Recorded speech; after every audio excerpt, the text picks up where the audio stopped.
Welcome to star classes. तो आज से आप लोगों के लिए क्वेश्चन बैंक का सीरीज चलने वाला है और जितने भी बिहार बोर्ड में क्लास 10 से जितने भी प्रश्न पूछे गए हैं अब तक, वो सारे के सारे इस चैनल पर आपको डील करवाया जाएगा। तो हमारे चैनल के साथ ज़रूर बने रहें और जिन्होंने हमारे चैनल को सब्सक्राइब नहीं किए हैं वो प्लीज़ सब्सक्राइब कर ले और शेयर ज़रूर कर दे, क्योंकि यहाँ पर A to Z आपको क्वेश्चन बैंक का क्वेश्चन करवाया जाएगा और VVI क्वेश्चन भी दिया जाएगा। चलिए तो स्टार्ट करते हैं। ये साइंस का है, तो साइंस का है और ये 2021 ए की बोर्ड परीक्षा में पूछे गए प्रश्न है और ये प्रथम पाली का प्रश्न है, फर्स्ट सिटिंग। ठीक है, तो चलिए स्टार्ट करते हैं। क्वेश्चन नंबर 1 क्या है? तो एक चीज़ याद रखना है, इसमें 1 से लेकर 80 तक प्रश्न पूछे गए हैं, तो इनमें से हमें 40 प्रश्न का ही उत्तर देना होता है। अगर हम इससे ज़्यादा दे देते हैं तो वो चेक नहीं होता है। चाहे आप 1 बनाइए, 1 से लेके 40 तक बनाइए, वो हो सकता है 80 नंबर वाला जो क्वेश्चन होगा वो 40वां हो सकता है। और जो कंप्यूटर में जो सेटिंग किया जाता है 1 से लेके 40 तक ही चेक किया जाता है। इसीलिए आप लोग जो है 40 क्वेश्चन ही सेलेक्ट करके बनाए, ओनली 40 क्वेश्चन। अगर 41 भी हो जाता है तो आपका 40 ही चेक होगा, 1 से लेकर 40 तक। बाकी जो भी बचा हुआ है वो आपका चेक नहीं होगा। क्वांटिंग के अनुसार, ये नहीं बोल रहे नंबर के अनुसार। आप हो हम बोले 1 नंबर का ये हो गया 40वां क्वेश्चन, हमको 80 नंबर वाला हो सकता है, इसलिए आप उसके बारे में निश्चिंत रहिए कि हमें 1 से लेकर 40 तक नहीं, 1 से लेकर 40 तक तो बनाना ही, लेकिन जो क्वेश्चन आपको आता है 1 से 80 तक में वो बनाना है। राइट, तो चलिए आगे हमारा जो प्रश्न है उसकी ओर बढ़ते हैं। तो प्रश्न नंबर 1 है, ऐसे तत्व जो इलेक्ट्रॉन को त्याग कर धनात्मक आयन बनाते हैं कहे जाते हैं। तो सिंपल सा बात है, जितने भी धातु होते हैं, मेटल, जैसे लोहा हमारा जो होता है, लोहा हो गया, लोहा को हम अच्छी तरह जानते हैं, वो मेटल होता है, आई मीन धातु होता है। तो वो उसके पास प्रवृत्ति होता है कि वो त्याग देता है, किसको? इलेक्ट्रॉन को वो दे देता है ना।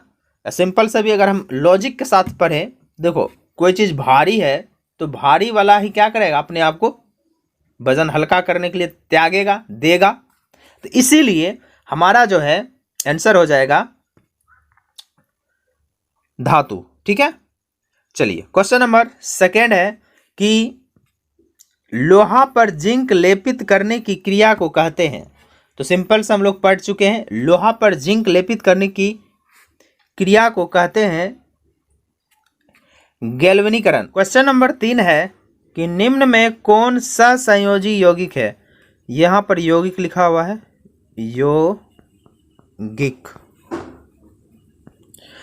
यौगिक है, तो इसका आंसर हो जाएगा आपका, ये हो जाएगा CH4। CH4 क्यों होगा मैं आपको बता देता हूँ। CH4 इसलिए होगा क्योंकि इसमें जो जितने भी हमारे पास जो बॉन्ड बनता है, ये ध्यान दे, तो इसमें क्या आता है कि ये जो है सहसंयोजी यानी साझा करता है। क्या करता है? साझा करता है, यानी C और H मिल जाएगा, एक दूसरे के इलेक्ट्रॉन को शेयरिंग करता है, तो इसको बोलते हैं सहसंयोजी, यानी कि साझा करना। तो इसलिए बाकी जो है आपको ध्यान होगा कि जहाँ पर भी Na, समझ में आ रही बात? जैसे कि हमारे पास लिखा हुआ है Na प्लस Cl, जहाँ भी होगा ये जो हमारे पास है ये प्लस और माइनस का सिंबल होता है, पता है आपको? तो ये हो गया, समझ गया ना। तो इसको जो होता है प्लस या माइनस सिंबल होता है, ये इलेक्ट्रॉन को दे देता है, पूरा डोनेट, त्याग कर देता है या फिर ले लेता है। तो इस तरह के जो हमारे पास जो होता है उसको हम जो है सहसंयोजी यौगिक नहीं बोलते हैं। सिंपल सी बात है। तो देखो Na इस पर भी है, Na ध्यान देना, देखो Na क्या है? Na है यहाँ पर भी, इस जगह पर भी Na है और इस जगह पर Cl है और इस जगह पर Na है, लेकिन यहाँ पर CH4 में ऐसा कुछ भी नहीं, इसलिए ये हमारा क्या हो जाएगा? सहसंयोजी यौगिक बनेगा। तो इसका आंसर हो जाएगा, क्या हो जाएगा? C। आभूषण बनाने वाले सोने है, तो यहाँ पर लिखा हुआ आपका सोना, तो आभूषण बनाने वाला सोना है, तो कौन सा सोना हो जाएगा? देखिए आभूषण बनाने वाला जो सोना होता है वो हमारा होता है 22 कैरेट का। कितना कैरेट का होता है? 22 कैरेट का। तो इसलिए 4 का आंसर हो जाएगा C। आपको ध्यान में रखना, क्योंकि हम लोग 24 कैरेट को भी बोल देते हैं, लेकिन 24 कैरेट में मिला कर बनाया जाता है, तो 22 कैरेट हमारा शुद्ध सोना हो जाता है। ठीक, क्वेश्चन नंबर 5 है, निम्न में कौन सा उत्कृष्ट तत्व है? उत्कृष्ट तत्व को बोला जाता है नोबल गैस ही बोला जाता है। जीरो भी बोला जाता है, जीरो ग्रुप वाला। एंड इसको और भी बोला जाता है, नोबल गैस हो गया, इनर्ट गैस हो गया, है ना। और इसका जो हमारे पास है ये 18वां ग्रुप में आता है। कौन सा ग्रुप में आता है? 18वां। जो सबसे पीरियोडिक टेबल में जो आप पढ़े होंगे सबसे लास्ट में जो आता है वही होता है। तो इनमें देखो आयोडीन तो होगा नहीं, सिलिकॉन तो होगा नहीं, तो ये हमारे पास जो इसका आंसर हो जाएगा वो हो जाएगा argon. Argon is the right answer in this question. तो हमारे पास जो क्वेश्चन नंबर नेक्स्ट है 6 नंबर। ताम्र एवं टीन के मिश्र धातु को कहते हैं, क्या कहते हैं? ये तो आपको याद होगा, तो ये हमारे पास है कांसा। क्या हो जाएगा? कांसा। तो कांसा जो है वो हमारे पास है, आंसर इसका हो जाएगा कांसा। ठीक है, तो चलिए नेक्स्ट क्वेश्चन की ओर बढ़ते हैं। नेक्स्ट जो क्वेश्चन हमारे पास है वह है प्लास्टर ऑफ पेरिस का रासायनिक सूत्र है। तो प्लास्टर ऑफ पेरिस का रासायनिक सूत्र क्या होगा? आपको याद होगा कि इनमें कौन सा होगा? ये वाला हाफ H2O वाला। सब में तो सबको CaSO4 है, कैल्शियम सल्फेट, और हाफ जो होगा आधा जो है यही हमारा आंसर हो जाएगा। तो ये हमारा हो जाएगा answer B, CaSO4 into half H2O। ठीक है, चलिए क्वेश्चन नंबर 8 है अम्ल और क्षार आपस में अभिक्रिया कर बनाते हैं। तो अम्ल और क्षार आपस में अभिक्रिया कर क्या बनाते हैं? तो हम सब जानते हैं, लवण बनाते हैं। ठीक है, क्या बनाते हैं? लवण। तो इसका आंसर हो जाएगा सी। क्वेश्चन नंबर 9 है कि श्वसन का अंतिम उत्पाद है। तो इसका आंसर आपको ध्यान नहीं होगा। जब हम सांस जो अंतिम उत्पाद जो होता है वो होता है CO2, H2 और ऊर्जा। ये तीन हम जो लास्ट में जो है श्वसन के दौरान हम करते हैं, CO2, H2O यानी कि कार्बन डाइऑक्साइड, जल और ऊर्जा। चलिए नेक्स्ट क्वेश्चन है कि दांत की सबसे ऊपरी परत को क्या कहते हैं? तो दांत की सबसे ऊपरी परत को हम इनामेल कहते हैं। सबसे ऊपर वाला जो भाग होता है दांत का बहुत ही मजबूत होता है, इनामेल, है ना। चलिए क्वेश्चन नंबर आगे की ओर पढ़ते हैं। क्वेश्चन नंबर हमारे पास है 11 है कि मानव आहार नाल का सबसे लंबा भाग है। तो मानव आहार नाल का सबसे लंबा भाग होता है वह होता है हमारा छोटी आंत। क्या होता है? छोटी आंत। इसका आंसर हो जाएगा छोटी आंत। चलिए क्वेश्चन नंबर 12 है कि पराग कण निम्न में से किसके अंदर बनते हैं? तो पराग कण जो होते हैं वो हम जानते हैं पराग कोश के अंदर बनता है। किसके अंदर बनता है? पराग कोश। तो इसका आंसर हो जाएगा ए। नेक्स्ट क्वेश्चन हमारे पास है चालनी नलिकाएं पाई जाती है। तो चालनी नलिकाएं कहाँ पाई जाती है? तो चालनी नलिकाएं जो पाई जाती है, आपको ध्यान होगा, चालनी मतलब चलने वाला, तो ये हो जाएगा फ्लोएम में। किस में हो जाएगा? फ्लोएम में। ठीक है, जाइलम में जल का जो वाहन किया जाता है फ्लोएम में। ठीक है, तो ये हमारे पास चालनी नलिकाएं जो होगा ये 9th का टॉपिक एक्चुअली में है, आपको ध्यान होगा। इसे उसमें भी दिया हुआ है। ठीक है, आप पढ़े होंगे बुक में। ठीक है, तो ज़रूर दिया होगा।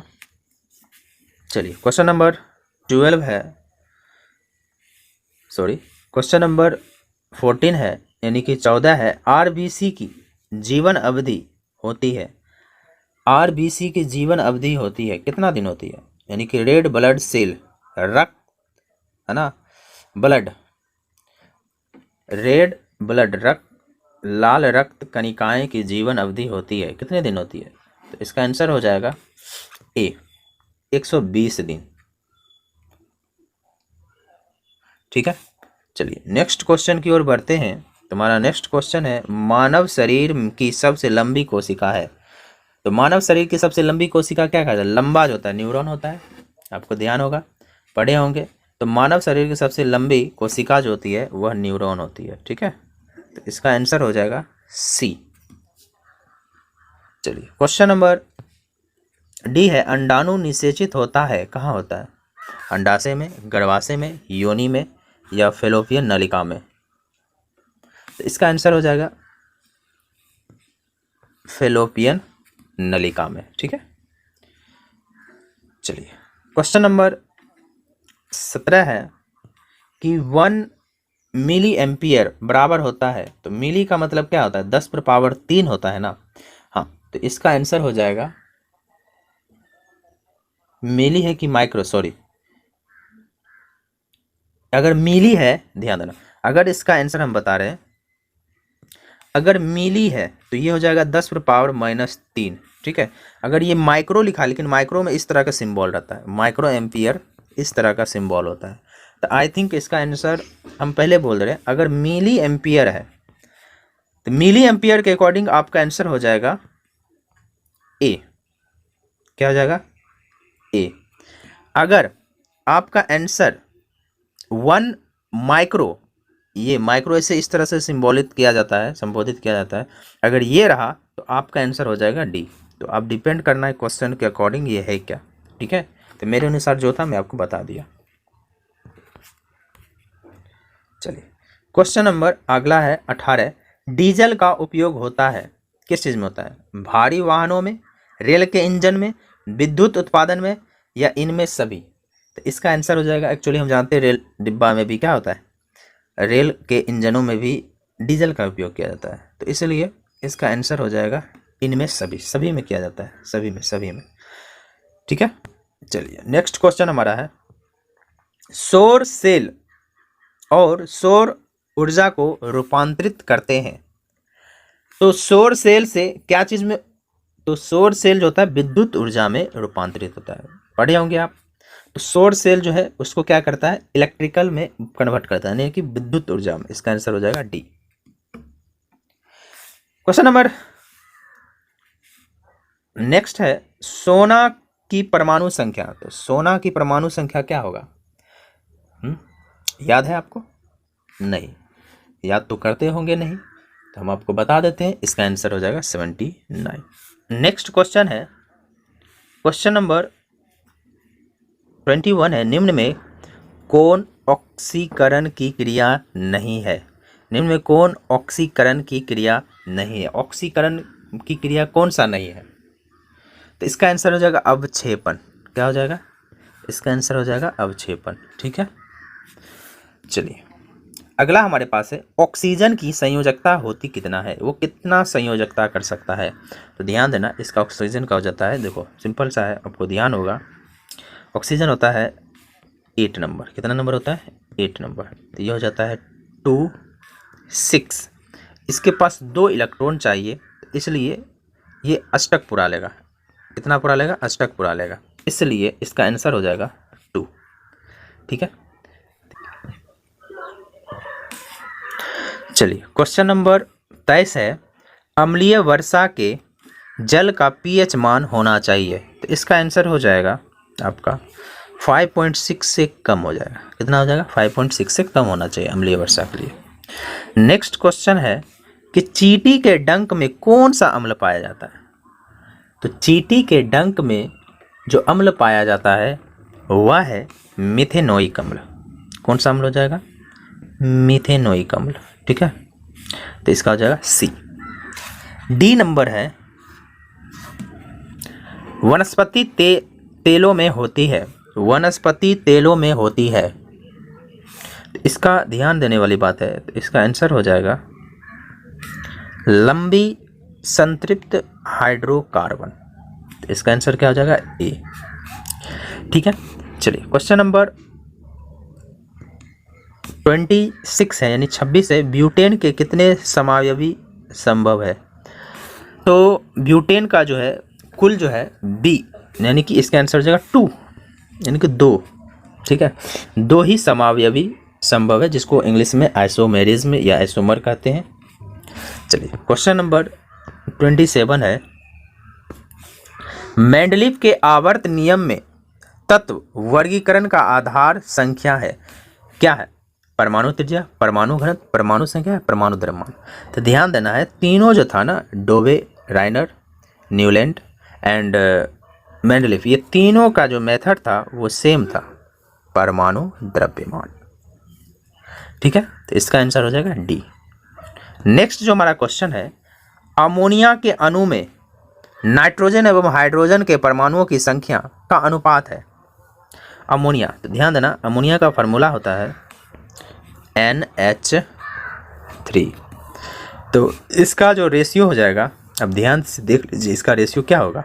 नाइट्रोजन 1 है और हाइड्रोजन 3 है और इसमें कॉमन भी कुछ नहीं है, कुछ है, तो इसका आंसर क्या हो जाएगा। देखिए नाइट्रोजन का होता है 14 और इसका होता है कितना 3, तो कुछ आ रहा है, कैंसिल आउट हो रहा है नहीं, तो इसलिए अगर हम देखा जाए तो ये 1:3 की ओर जा रहा है। तो अगर नाइट्रोजन 1 है और ये 3 है, ठीक है, तो इस वजह से ये जो जा रहा है, आपको हम बता दे रहे हैं,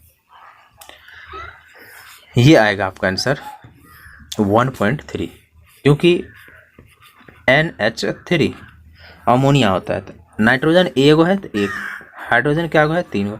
अगर हम इसके परमाणु की संख्या के आधार पर बोल रहे हैं, किसके आधार पर बोल रहे हैं, परमाणु संख्या, तो परमाणु की संख्या कितना N1 है और हाइड्रोजन 3, और वो जो हमने इससे पहले जो निकाला था वो था इसके परमाणु भार के अकॉर्डिंग था, ठीक है, जनरली परमाणु भार के अकॉर्डिंग होता है। चलिए आगे हमारा जो प्रश्न है वह है, निम्न में कौन कमरे के तापक्रम पर द्रव होता है। तो इसका आंसर हो जाएगा एथेनॉल। एथेनॉल जो है, एथेनॉल यानी C, वह जो होता है कमरे के ताप पर द्रव है। चलिए क्वेश्चन नंबर 30 है, सिरका में कौन सा अम्ल पाया जाता है। तो सिरका में जो अम्ल पाया जाता है वह है एसिटिक, बहुत खट्टा होता है सिरका, एसिटिक, ठीक है। चलिए नेक्स्ट क्वेश्चन है, निम्न में कौन कार्बन के अपरूप है। तो इसका आंसर हो जाएगा इनमें सभी, क्योंकि ग्रेफाइट, हीरा और फुलेरिन सभी जो है ना, तो इसलिए इसका आंसर हो जाएगा इनमें सभी, डी। चलिए क्वेश्चन नंबर 32 है, एक अणुसूत्र परमाणु विभिन्न संरचना सूत्र वाले यौगिक कहलाते हैं, क्या कहलाते हैं। इसको बोलते हैं, देखो अणुसूत्र एक लेकिन संरचना बहुत, समावयवी कहलाते हैं, ठीक है, क्या कहलाते हैं, समावयवी। तो इसका आंसर हो जाएगा ए। चलिए अगला है, बुझा हुआ चूना किसको बोलेंगे। तो कैल्शियम हाइड्रोक्साइड को बुझा हुआ चूना बोलते हैं। क्वेश्चन था बुझा हुआ चूना किसे कहेंगे, क्वेश्चन क्या है, बुझा हुआ चूना किसे कहेंगे। तो बुझा हुआ चूना जो कहेंगे कैल्शियम हाइड्रोक्साइड को बोला जाता है, ठीक है, आंसर ए। क्वेश्चन नंबर 12 है कि निम्न में, 34 है, निम्न में कौन भस्म नहीं है। भस्म क्या हुआ, बेस, बेस को बारे में पूछ रहा है हमसे, किसके बारे में पूछ रहा है, बेस के बारे में पूछ रहा है। तो बेस कौन नहीं है, सिनाबर है, बेस नहीं बोला, हाँ, CaO, NaCl, NOH, Na2, CO3। तो इसका आंसर हो जाएगा NaOH। ये जो है क्या नहीं है, भस्म नहीं है, यानी बेस नहीं है, इसका आंसर हो जाएगा NaCl। क्या होगा, ये रॉन्ग है, ये रॉन्ग हो गया, इसका आंसर क्या हो जाएगा NaCl, ठीक है। NaCl जो है बेस नहीं है, ठीक है। नेक्स्ट है, क्योंकि ये NaCl क्या होता है, लवण है, ध्यान रखना क्या होता है, लवण है। चलिए अगला है, जस्ता का अयस्क है। जस्ता का अयस्क कौन है निम्नलिखित में से, ये बताइए। बॉक्साइड है, या जिंक ब्लेंड है, सिनाबर है, सोडियम क्लोराइड है। तो इसका आंसर हो जाएगा जिंक ब्लेंड।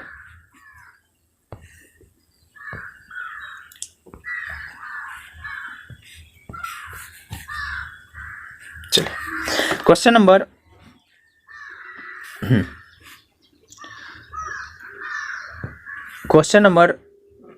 36 है, सिलिकॉन है एक, क्या है, उपधातु। आंसर हो जाएगा इसका उपधातु, क्या है, उपधातु, आंसर सी। नेक्स्ट है, अल्कोहल में कौन सा तत्व उपस्थित नहीं है। Carbon, oxygen, hydrogen, nitrogen. Hydrogen और ऑक्सीजन और कार्बन, यानी कि नाइट्रोजन इसमें नहीं होगा। आंसर इसका हो जाएगा डी। आंसर हो गया इसका आंसर डी। चलिए नेक्स्ट क्वेश्चन है, मेथनोइक अम्ल का सामान्य सूत्र होता है। सामान्य सूत्र क्या होता है, ये होता है फॉर्मिक एसिड, क्या होता है? इसका आंसर हो जाएगा फॉर्मिक एसिड या अम्ल बोलते हैं। अगला प्रश्न है कि 39 में स्वपोषी पोषण के लिए आवश्यक है। स्वपोषी पोषण के लिए आवश्यक है। स्वपोषी पोषण के लिए, स्वपोषी पोषण के लिए, सुपोषी पोषण के लिए आवश्यक है। तो जो अपना भोजन खुद बनाता है तो इनका क्लोरोफिल, कार्बन डाइऑक्साइड, जल, सूर्य का प्रकाश सभी जरूरत है। इनका आंसर हो जाएगा इनमें सभी, राइट आंसर डी। 40 है, मैग्नीशियम पाया जाता है। मैग्नीशियम क्लोरोफिल में पाया जाता है, लाल रक्त कण में पाया जाता है, वर्णी लवण में, श्वेत रक्त कण में, तो किस में पाया जाता है? तो इसका आंसर हो जाएगा क्लोरोफिल में। किस में पाया जाता है? क्लोरोफिल में। तो इसका आंसर हो गया ए। ए इज द राइट आंसर।